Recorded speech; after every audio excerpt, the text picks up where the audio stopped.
I'm Craig Lyndall from Lyndall Insurance. I'm here with one of our newest agents, David Ries, who is a car guy. We're going to lean on his abilities as a car guy right now.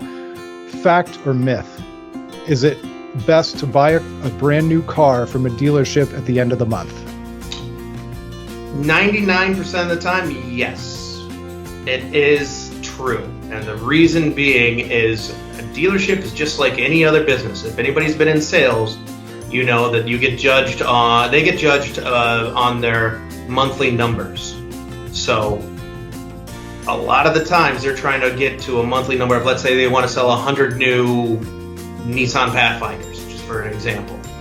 And it's August 30th and they're at 98. They're going to work their butts off to get those last two deals done for you. Now the flip side of that coin is if it's a really hot car, they could sell out. We saw this with the Ford Bronco that just launched. They sold out of their first editions in, I believe, a couple hours. And then they just relaunched it and they sold out.